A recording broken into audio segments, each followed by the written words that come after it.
Fala rapaziada, saudações vascaínas, vamos que vamos. Para mais um vídeo, você está no Boa Noite Gigante, o último vídeo deste sábado e é claro, com muitas informações importantes para você, torcedor vascaíno. Iremos falar sobre a preparação para o jogo da próxima terça-feira contra a equipe do Operário no Paraná.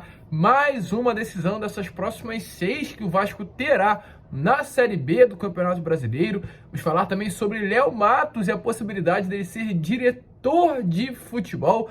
Exatamente isso que vocês ouviram. A gente vai trazer todos os detalhes de tudo que está acontecendo nesta situação que de fato surpreende todos nós torcedores e muitas outras novidades para você neste Boa Noite Gigante. Tranquilo, rapaziada? Mas é claro, antes de começar, como eu sempre faço aqui para vocês, quero dar as boas-vindas a todos que estão chegando ao canal do Gigante Vasco pela primeira vez. Seja muito bem-vindo. Este é o canal do Gigante, o canal do torcedor vascaíno. Se você ainda não é inscrito, se inscreva, deixe também o seu like, o seu joinha, o seu gostei para ajudar no crescimento deste vídeo. Principalmente ative aí o seu sininho de notificação para que todos os nossos vídeos cheguem até você e automaticamente você fique por dentro de tudo que acontece aqui no nosso Gigante da Colina. Tranquilo, rapaziada? Mas vamos que vamos, né? Sem muita enrolação, falar logo de Vasco da Gama, pois hoje tivemos aí mais uma partida desta 32ª rodada da Série B do Campeonato Brasileiro. Criciúma entrou em campo contra a equipe do Brusque, num clássico catarinense, clássico regional, e o Criciúma, mesmo jogando longe de casa, né, venceu essa partida pelo placar de 2-0. Ou seja, como tá aparecendo aí a tabela para vocês, Criciúma é mais um time, mais uma equipe que se junta a esse pelotão de cima que vai atrapalhar a vida do Vasco até o final da Série B do Campeonato Brasileiro. Vocês querem uma notícia ruim? O Vasco joga contra o Criciúma em São Januário na 36ª rodada, se eu não me engano. O Vasco enfrenta o Sport e na 36ª rodada enfrenta o Criciúma numa quinta-feira, dia 20 de outubro, às 9h30 da noite em São Januário. Ou seja, o Vasco terá vários confrontos diretos. O Vasco ainda vai enfrentar o Ituano, que ainda joga na rodada e pode chegar a 47, ficar apenas 2 pontos de distância do Vasco. O Vasco ainda enfrenta o Sport, que é o atual 6º colocado. O Vasco ainda enfrenta o Criciúma, que é o atual 7º colocado. O Vasco ainda enfrenta a Tombense, se eu não me engano, em São Januário. Enfrenta a Chapecoense, vários adversários diretos o Vasco terá pela frente ainda nesta Série B. A gente parando para pensar por um lado, é positivo, pois o Vasco enfrenta os adversários que estão na briga pela volta à elite do futebol brasileiro, ou seja, aquele famoso confronto direto, jogo de 6 pontos. O Vasco vence, se distancia das equipes, empurra as equipes mais para baixo e sobe na tabela. É bastante positivo pensando na vitória, mas se tratando de Vasco, é negativo, pois não adianta a gente pegar adversários no confronto direto, como aconteceu nesta última sexta-feira, né, contra a equipe do Londrina em São Januário, e o Vasco não conseguir conquistar a vitória e acabar ali fazendo com que a situação fique ainda mais complicada na tabela. Então, agora Criciúma se junta e o pelotão de cima realmente parece que está definido. Criciúma, o Ituano vencendo, vai a 47, aí fica Sampaio Corrêa com 45, Criciúma com 46, Sport com 46, Londrina com 46, todos esses a 3 pontos de distância do Vasco, e o Ituano, em caso de vitória, com 47, apenas 2 pontinhos de distância do Gigante da Colina. E essa partida terça-feira contra o Operário será fundamental. E diante disso, como está aparecendo aí nas imagens para vocês, hoje o Vasco foi a campo.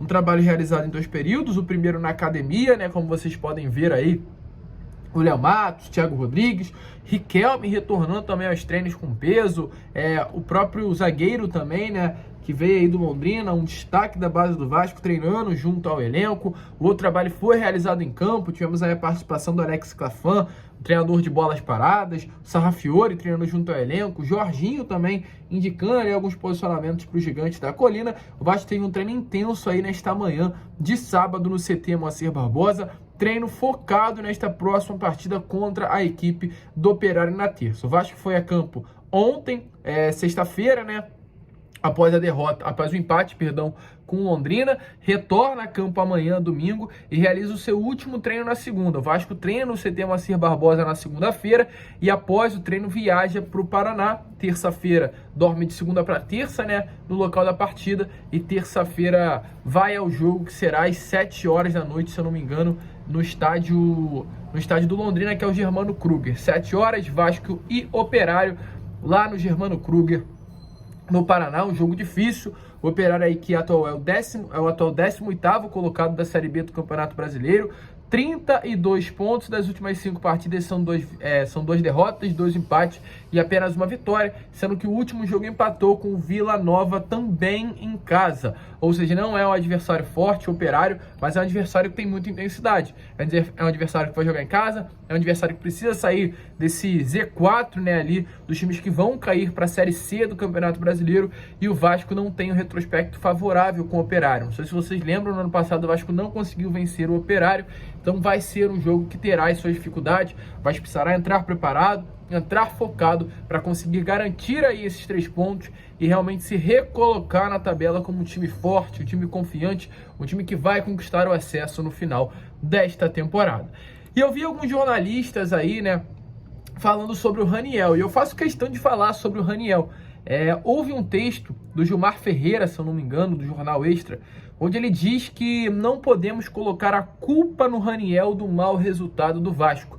Pois, de fato, né, ele foi muito culpado, saiu xingado de São Januário após aí o empate contra o Londrina pelos gols perdidos, gente. Não tem condições do Raniel perder aqueles gols que perdeu contra o Londrina. E eu volto a repetir para vocês, fica claro após aquelas atitudes do Raniel, quando fica de frente pro goleiro, em vez de chapar, tenta dar a cobertura, que ele tá pelo Vasco mais por ele do que pelo projeto. Ele tá pelo Vasco para ser uma ponte pro ano que vem estar em um clube mais desenvolvido, um clube com um projeto melhor, um clube com maior projeção com relação à carreira pessoal. Está claro isso. Ele está por números, não pelo acesso. Isso complica cada vez mais. Porém, hoje teve aí um jornalista que foi em defesa do Raniel. Claro, eu vou respeitar o posicionamento do jornalista. Não é porque ele tem um posicionamento diferente do meu que eu vou bater de frente. Jamais isso vai acontecer.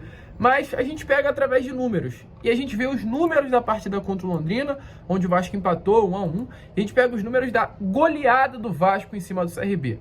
Contra o CRB no mesmo São Januário, o Vasco teve as mesmas tentativas de gol, como aconteceu contra a equipe do Londrina, 17 tentativas de gol do Vasco. O Vasco teve 7 finalizações, exatamente as mesmas que aconteceram contra o Londrina, no caso finalizações no gol. E o Vasco teve 6 chutes para fora contra o Londrina, sendo que 7 foram para fora contra o CRB. Ou seja, os números foram muito parecidos, gente, quase iguais. Porém, contra o CRB, o Vasco fez 4 gols. Contra o Londrina, o Vasco fez 1.